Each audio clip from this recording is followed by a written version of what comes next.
Hello, I'm Dr. John Middleton. This is Family Life in the North Country. Talk about today, start with, says one of my friends told me you told them that children have obligations in the family. What are they? Yes, I prescribe to families that they need to expect their children to have obligations, and when they're properly understood. Now, everybody in the family has entitlements. That is, they have to have things which they can reasonably expect. And they also have obligations or duties. So, in a family, entitlements and duties. Now, what are those things for children? Because most of the time people, when I first mention that sort of thing, people will look at me and they think I'm talking about putting children to work. Well, putting children to work in a family is okay if that's just part of the pattern, but one of the duties of a child is to obey the parents, to respect the parents, another one, to support the family cohesiveness, to support the family integrity,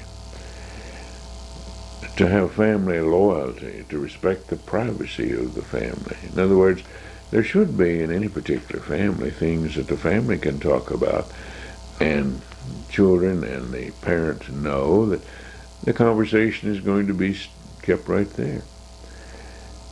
Not necessarily family secrets, but just what people really want to talk about in the family that they may not want others to outside the family to know about.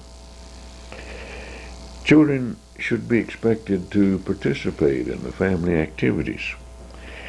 You say, well, what does a child get in return for all that? Well, the child gets love, it gets support, it gets nurturing, food, shelter, clothing, and whatever the child gets is simply the obligation of the parents to each other. But the child receives about tenfold, and that's just an arbitrary number, but gets back 10 times more than it ever gives. So everything in a family really should be in balance that way. So yes, I expect children to have obligations and duties in families. And children need to feel important. How do you feel important if you have nothing to do? So many children talk with me, as adults talk with me about how they felt as a child. They didn't feel important. It wouldn't have mattered. And you see so many families today running around, high-speed chase, like a dog chasing its tail. They're trying to catch the clock, staying very busy, working for the family, and yet they're not spending time with the family. But yes, I think children have obligations and duties. Here's another one. It says, my girlfriend and I are thinking about getting married. Is there a good way to tell if you're ready?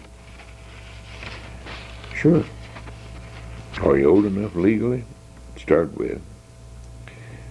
Do you have the same ideas about what marriage is? Do you agree on what a wife is? What a husband is? If you're going to ask somebody to be your wife, what are you asking her? What do you want her to do? If she says yes, then what are her expectations and what are yours? If there's serious disagreements about those questions, you're not ready.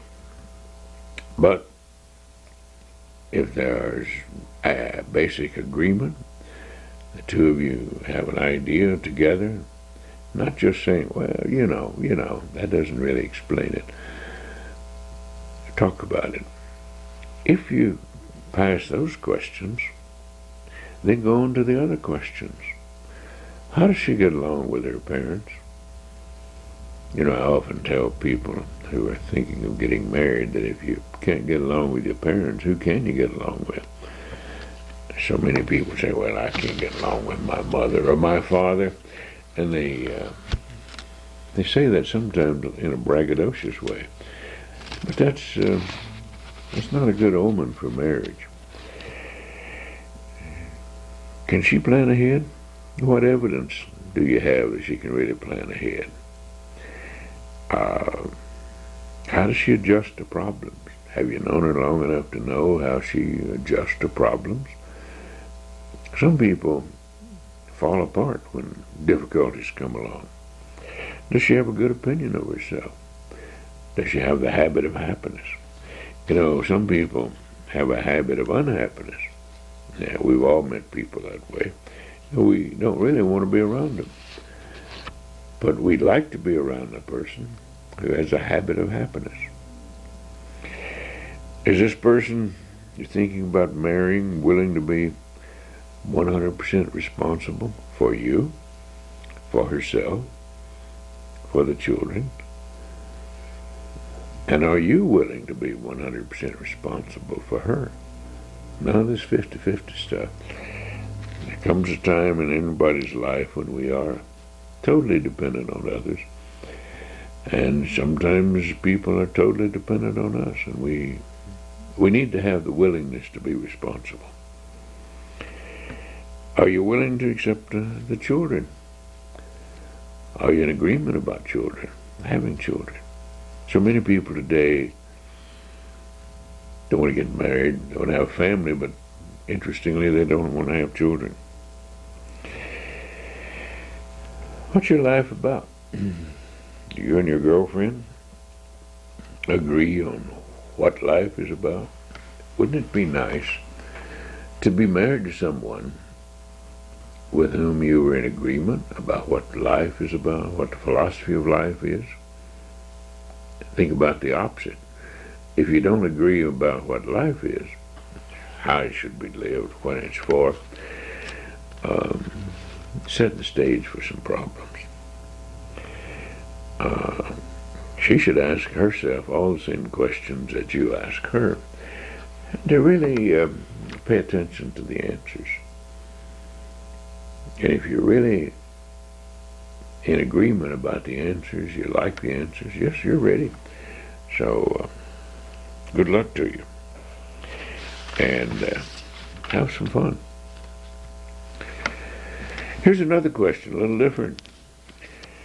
Man says, my wife gets me so angry that I just explode sometimes and I hit her. We make up and I apologize and say I won't do it again. How can I change? Well, by asking the question you've already started.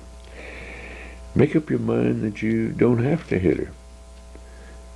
Why should you hit her? So you get angry. What's she doing? She aggravates you and you fight back. You think you're justified. Then you blame her. So you're trying to punish her or something?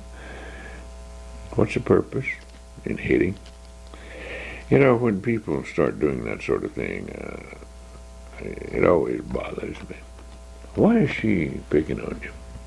You say she aggravates you. Is she testing you to see how much you care about her? A lot of people do that, both men and women. They're not sure, so they'll pick at somebody to sort of test the weather, so to speak, aggravate them. Well, one way of avoiding that problem, why not start telling her how much you care about her before she starts that sort of thing? You may find that she'll quit aggravating you and agitating you. But first make up your mind. You don't have to hit. It's not uncontrollable. I've never met anybody who had an uncontrollable temper, and I don't expect to see anybody in my lifetime. Try it. Try telling her how much you care. Look, see what's positive about her before she starts testing you. Here's an interesting question that comes popping up every now and then, but a rather simple thing. It says, how do I get my 5-year-old son to quit wetting the bed? Well, what happens and what works with most people is stop the fluid intake after supper. And to start with, why not stop it around 5 o'clock? their bladder's empty, children have a hard time trying to wet a bed, even if they sort of plan it. But that works for most people. And then make a pit stop. Insist the child go to the bathroom before going to bed. Make a pit stop before going to bed. And reward the good nights when it doesn't happen. Some families I know, after children get up 6 years old or so, if that's still a problem, they make the child clean up the bed, wash the sheets, or whatever is going on. Sometimes that's too big a job. Sometimes it isn't. But if this keeps on, see a pediatrician. Boys are more frequently bedwetters than girls. And most of them stop before they start school.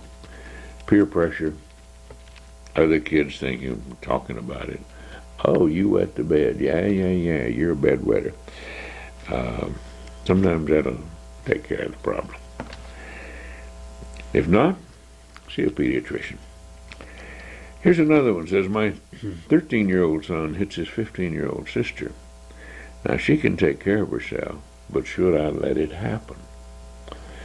Well, no. I don't think boys ought to be allowed to hit on girls. Now, I'm prejudiced. I'm biased about that.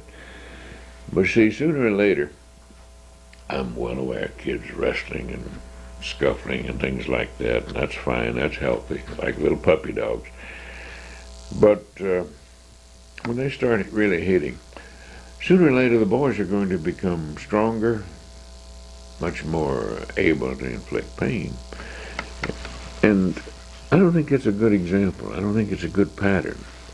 See, I'm well aware of women's lib and all that sort of thing. They're always pushing for equality now, as if the boys and girls should all be equal, and boys can fight, the girls can fight, and they can fight each other. I'm not comfortable with that. I think that's setting up the stage here for date abuse. I think it's setting up stage for wife abuse, spouse abuse, child abuse. No, I don't like that.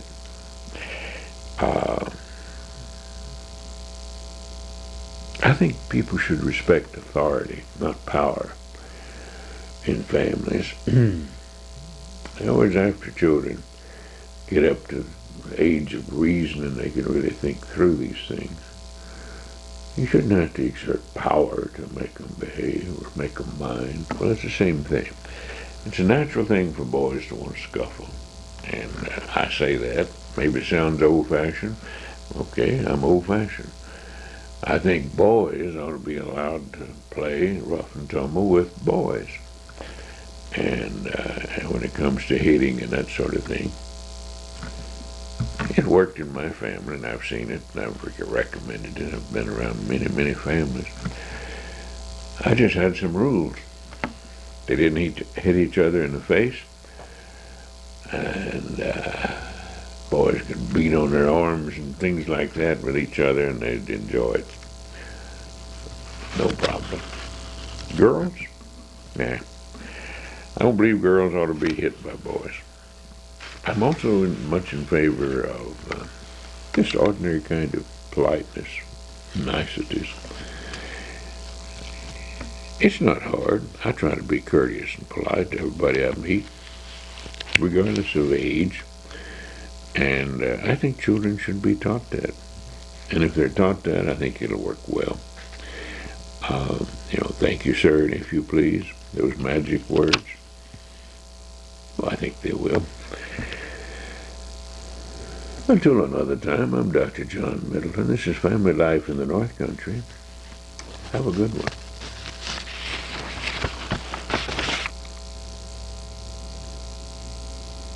Hello, I'm Dr. John Middleton. This is Family Life in the North Country. We have several I think they're interesting points and questions today. First one is, comes from somebody who says, my daughter in Potsdam State said one of her profs in one of her classes said single people are more stressed than married people. Is that true? Well, it seems to be. There's an interesting pattern about stress. Some people at Johns Hopkins University set out to test stress. This was published recently in the Journal of Public Health. And it may have been the same thing that the prof over in Potsdam was talking about. But they set out to study stress in the workplace. And to their surprise, they found that stress was more related to the marital status than the work that people were doing. I say to their surprise, they really wasn't what they were studying. They didn't intend to study that. But it's been found, and other people have looked at that young people are more stressed if they're single than if they're married. Well, maybe that expression, marry and settle down, has a lot to do with it. And these people who are running around looking for fun and trying to have fun in all the interesting places, maybe that's stressful in and of itself. It's an interesting thing, because we've seen numerous reports about married people having better health, married people having better mental health and physical health. And for them to find that stress, everybody today is talking about stress, it's more common in singles. You just go around and look at them. You know, I've often wondered, as I look at teenagers, I used to think teen years were happy years, that people enjoyed themselves. But it has occurred to me as I watch teenagers listening to music, I don't think they look happy most of the time when they're with that music. It's not happy music. I don't know if that has anything to do with stress or not, but it just occurred to me. But I see that as the music certainly isn't happiness for me, but of course I'm one of these old fogies. Well, here's another one. So I hear conflicting report about the rich getting richer and the poor getting poorer. Oh yeah, we hear that all the time, don't we? And we've heard it for years and years. The person says we are in a rising economy. How can that be? Well, the assumption is that the poor and the richer with a rising economy, everybody goes up. And that's basically what happened. It is true that that's what happens. With a rising economy, things go up. Now, it depends upon, see, the type of income that people have. The rich get richer in a disproportionate way if they're in stocks and the stock market goes up, which it's been doing a lot lately, and of course lately it's also taken some nosedives, but the base keeps rising. But here's what's different about it. There seems to me, and I looked into that, and the question came up, I looked into that and said, well, what is it? Because I'd always had the impression that really they both went up. Here's what's happened. We've had a very large increase in single parenting. And single parents are noted for being in the lower socioeconomic level. And it's interesting that way. There's been such a large increase in single parenting that in spite of the fact that the low-income people have also had a rise in their income, the number of single parents has increased so much that actually it only shows about a 1% increase. When other people, other income classes have been showing 10, 12, 20%. increases. So the spread has increased, not because of the economy, however, but because of the very large increase in single parenting. Single parenting has always been noted for low income. Years ago, in studying divorces, when families would break up, that was one of the most common things to look at sociologically. Was we knew that the single parent, the divorced parent, was going to have a drop in income, and it would not be the same at all. So what was going on? We have more family breakups. We have more people who aren't even getting married. We have some very real problems that tend to aggravate this economic situation. And it seems to be going without anything really stopping it. And that's troublesome. We have more and more people not getting married. Not just marrying, having a child, and breaking up, becoming single parent, but the never married single parent. That seems to be on an increase. And that's troublesome too. What's wrong with marriage? And that question has to come up. Why aren't people getting married? If they're healthier, they're happier married than they are single, they have less stress. Well, what's wrong with it? Are people afraid of commitments? Some people have always been afraid of commitments, but what's really going on that says marriage is so bad? I've heard people say they don't want to get married because they're afraid if they get married, they'll get a divorce. So they're really avoiding getting a divorce so they don't get married. But they live together as if they are married. Well, enough of that. Here's another question. It says, what do you think of R-rated movies on TV today? Well, I'm disappointed in how many there are, but I never watch them. So I'm really not an expert. I don't pretend to really know about it. Maybe I'm not old enough. You know, when it says parental guidance, well, my parents aren't around, so I can't get parental guidance. Maybe some of them are too old for me. Are these movies that are said to be for 14-year-olds and upwards? Most of them, the ones that I have seen, I really don't watch X-rated. I never rented a video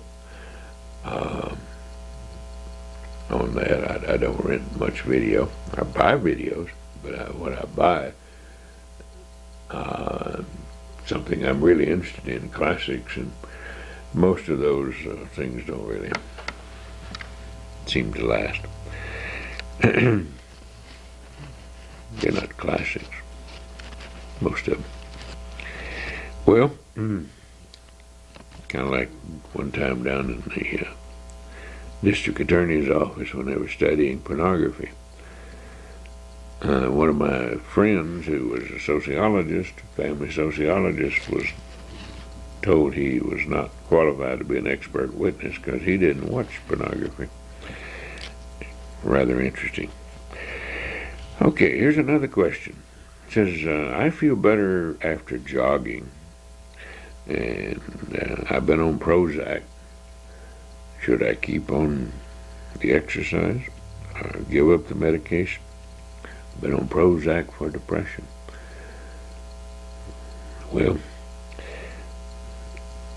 I'm happy to say that exercise has been found to be, according to the Harvard report recently, exercise has been found to be equally effective for treating depressions as medication.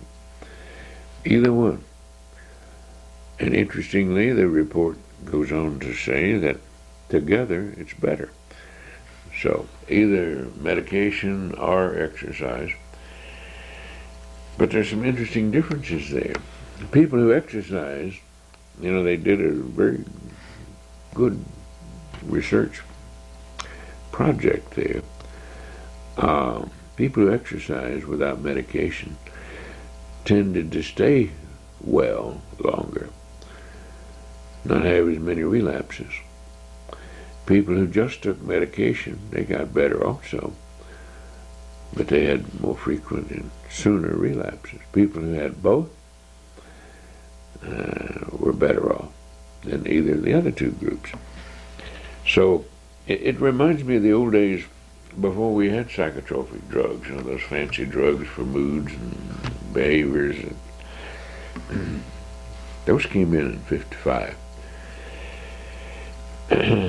Not the mood elevators, those were a little later. But what we used to do with depressed people, we used to try to get them to work.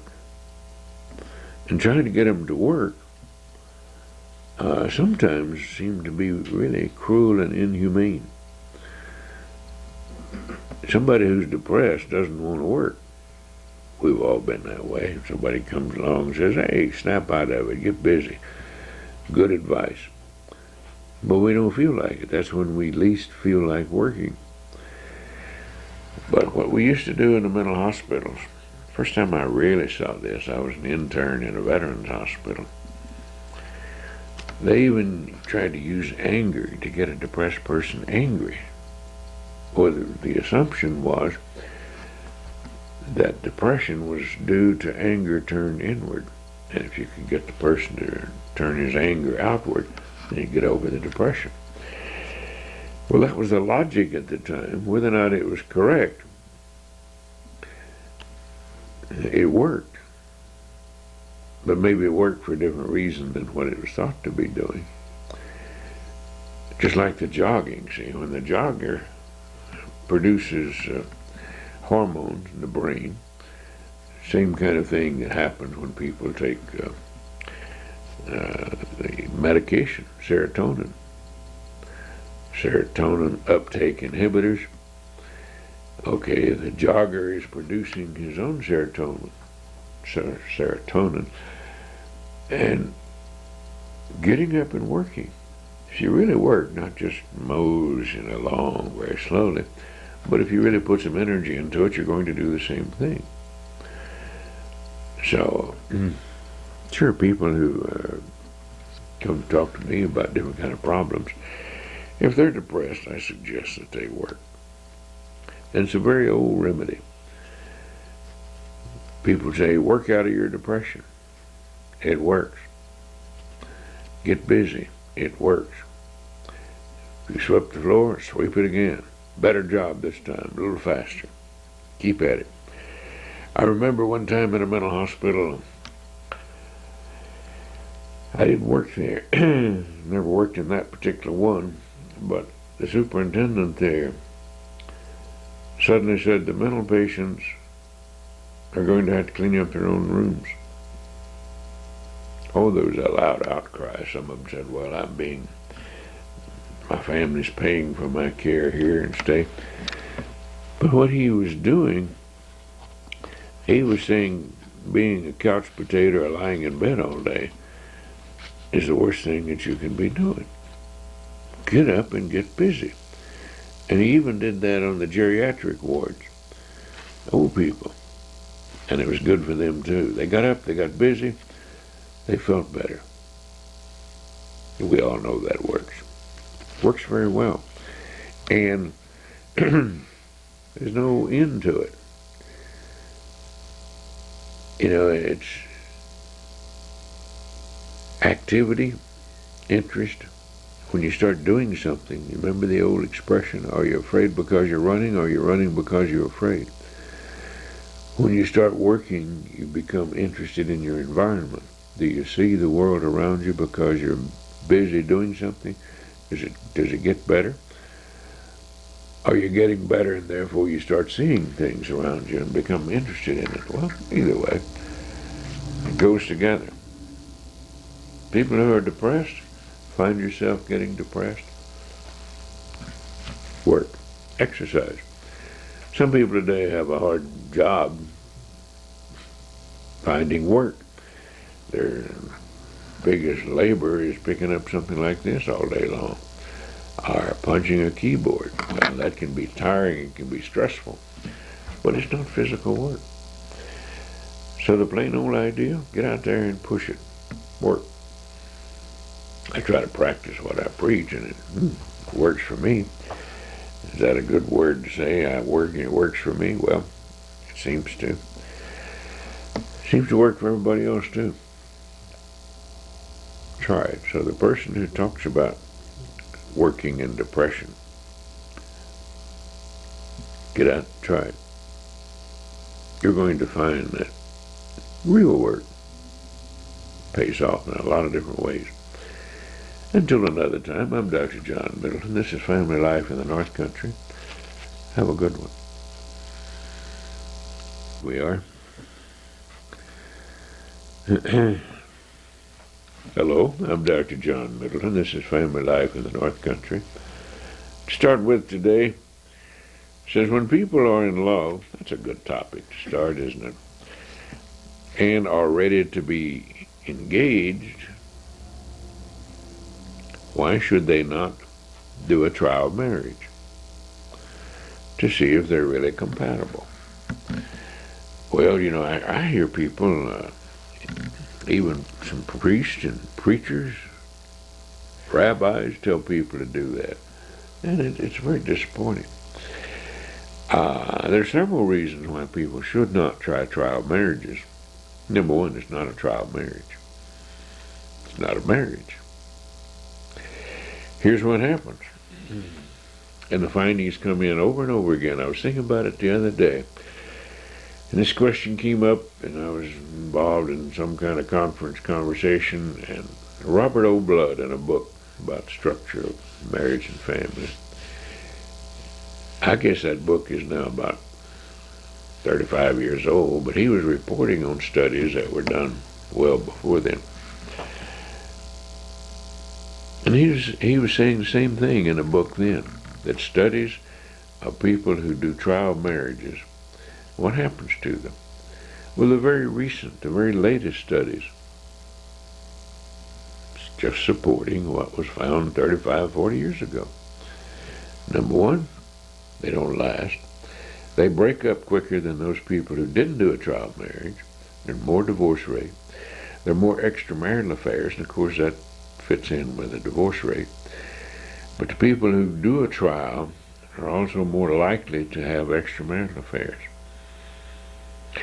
Some people have thought, well, maybe that's because the people who are willing to do a trial marriage have a little different value system than those who don't. Well, that's true. They probably are related, but there's also less happiness. People who do trial marriages aren't happier. Here's what seems to happen also, and this was reported 35, 40 years ago.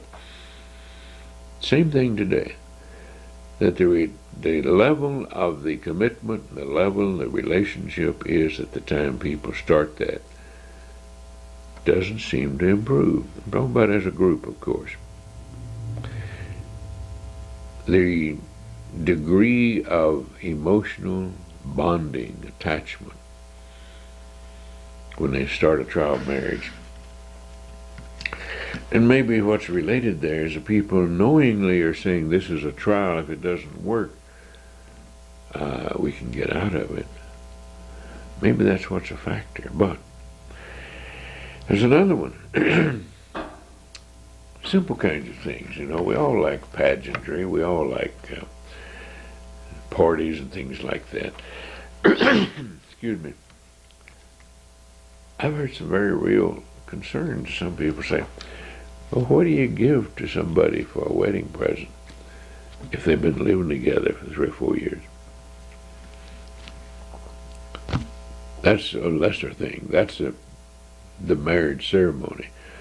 That's the wedding only.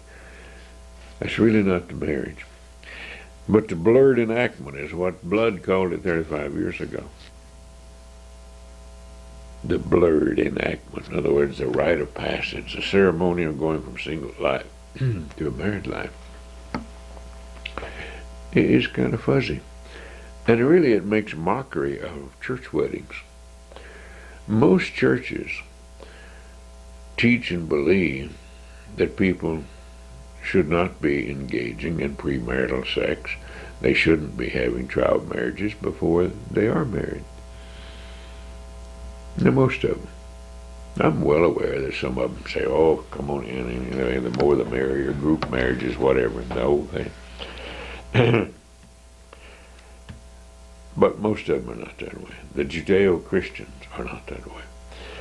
And I'm saying Judeo, I'm really talking about the conservative Jewishness. I'm well aware that there are Reformed synagogues and Reformed Judaism that is much more open. But what happens? It makes mockery. It makes mockery out of these things where people are supposedly going to the church, and so often today the church is simply a place, social event. It's not a religious event. Excuse me. Also, the trial marriage tends to break up families. I'm talking about the family of orientation. People are cut off from their usual patterns with their parents, oftentimes. And it's always a stress for parents to accommodate, unless the parents today are doing the same thing. But my recommendation is don't even consider it. Don't even consider a trial marriage. And I'll go further. Chastity makes the best way of entering marriage. What does that mean? It means a pure life. Chastity is found in marriage. People can be quite pure. That doesn't mean celibate. That doesn't mean they're doing it without sex, but sex under the proper circumstance. Chastity is a renewable resource, and certainly people should practice it at all times. Virginity is best. All of our pageantry, all of our little symbols about people getting married, really most of them are revolving around this idea that people are going from a virgin state to a married state. The preparation for having children, the rice. Most churches don't let people throw rice anymore because it's too hard to clean up. But that was a symbol of fertility. The wedding band, an unending circle, and much of the things that go around it. So the wedding, the marriage is going to last. The band is that not only a brand that says to the public, I'm married, but it's a symbol that it has no end. It just keeps going around. There's a beautiful little movie called The Jeweler's Shop. Is about that very point. I'd recommend seeing it. Some of it was filmed in Montreal. The Jeweler's Shop. Burt Lancaster was one of the players. I've forgotten who the other actors are, but it's about what really is the meaning of it. And it was, I remember the author of the play, Carol Teal. It was quite an interesting one. Some of you are familiar with that name, Carol Teal, but quite a good one. The Jeweler's Shop. If you're getting engaged, that's great. Go through all those things that engaged people do. You're supposed to be trying to learn how to relate to one another, but not in bed. Don't live together. That doesn't prove anything.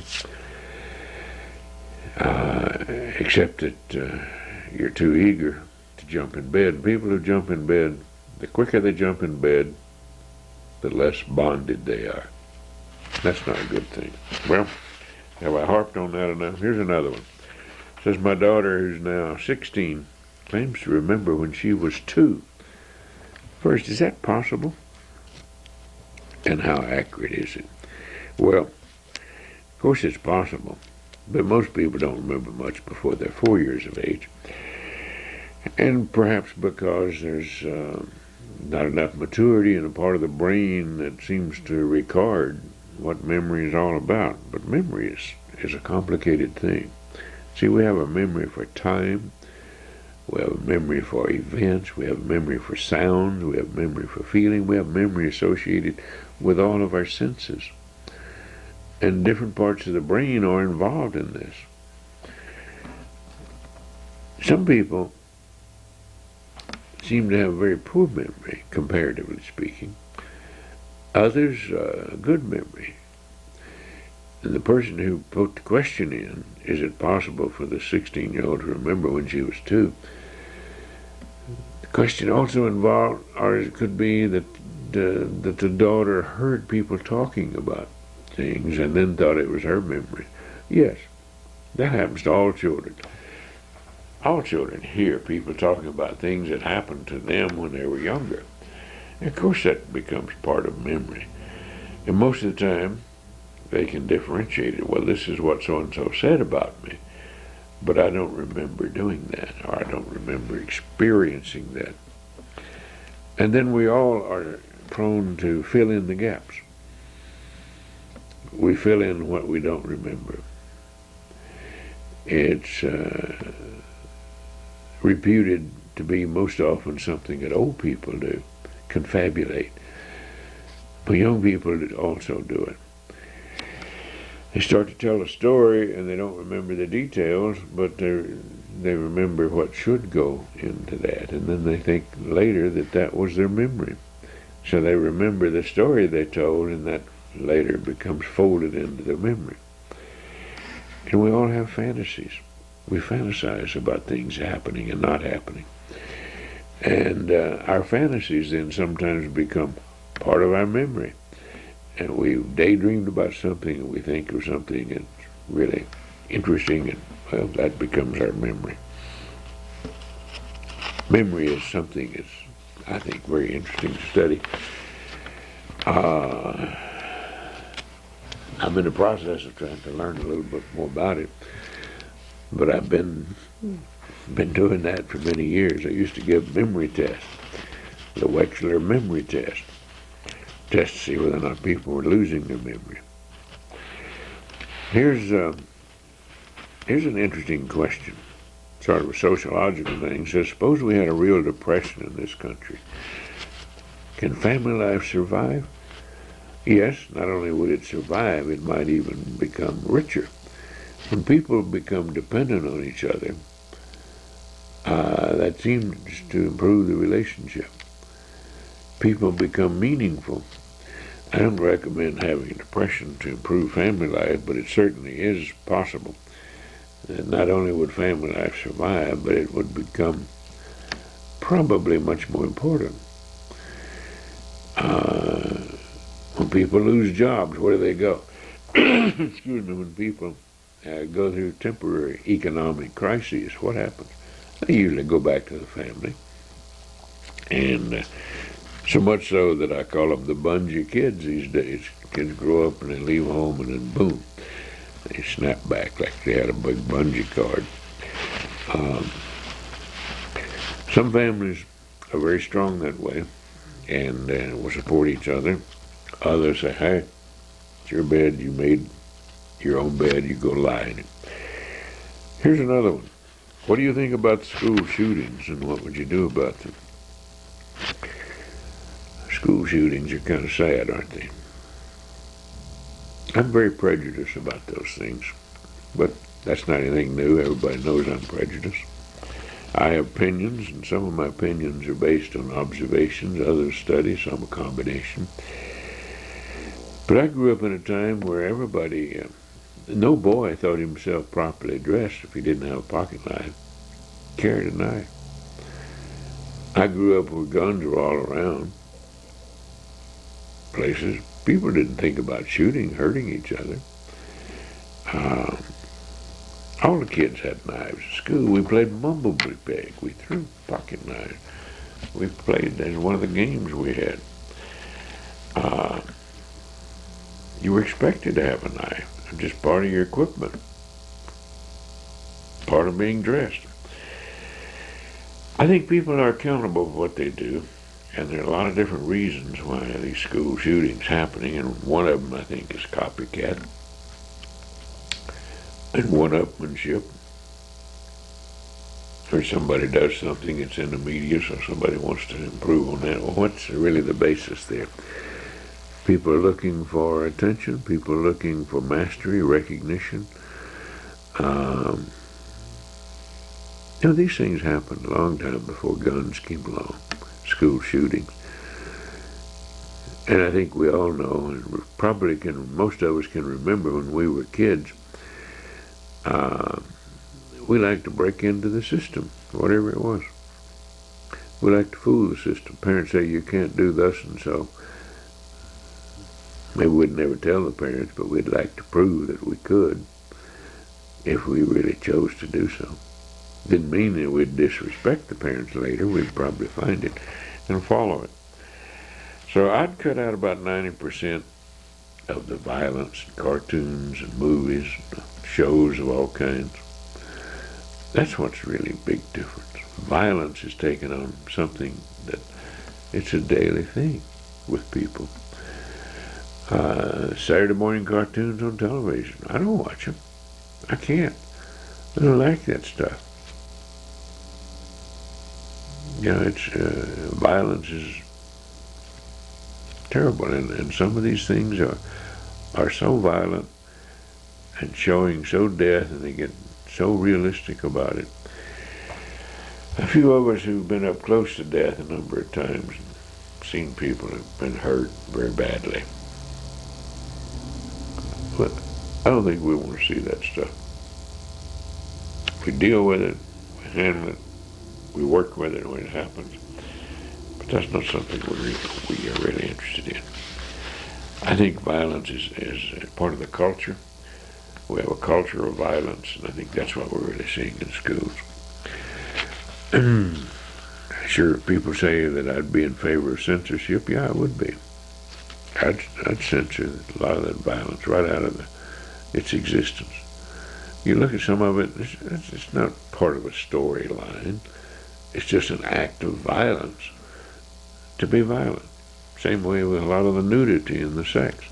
It's not part of a storyline that's going on, not the theme of a movie or play or whatever's going on, but it's put in there as some kind of attention getter. I'm not opposed to censorship. We have to get real about these things. And it's not anything unusual, violence, by the way. The other thing really unusual today, besides frequency, is that we hear about it instantly, and we're involved in every detail. I don't know what happened to this thing about if you fall off the horse, get back on it and ride it. Today, something happens, and here comes all these counselors into a school. I've been a counselor for many years. I don't know that that's the thing to do. I really don't. Who's it benefiting? Something happened, and then they get together and they talk about it. I'm also one of these people I'm on critical incident stress debriefing. I work with people who are upset by stress and trauma, post-traumatic stress disorders. I'm probably as much of a specialist in that as most anybody around. But there are things that you do and things you don't do, and one of them is you don't make a big deal out of it, I think. I think there are better ways of working with it. So it's very important. It is unnerving when some of these things happen. And everybody wants to do something quick to fix it. Maybe the person who asked the question is like one of my daughters who used to say, "Daddy, I didn't want to know that much about it." The question is important, and I wish we had some good answers. Here's another one. Says the expression, use it or lose it. Does it really apply to people who are over age 85? Yes. Both the mind and the body. Use it or lose it. The The research nowadays shows that people who exercise starting first time in their life, even over age 90, they benefit. Good for muscle tone. Muscle tone has an impact.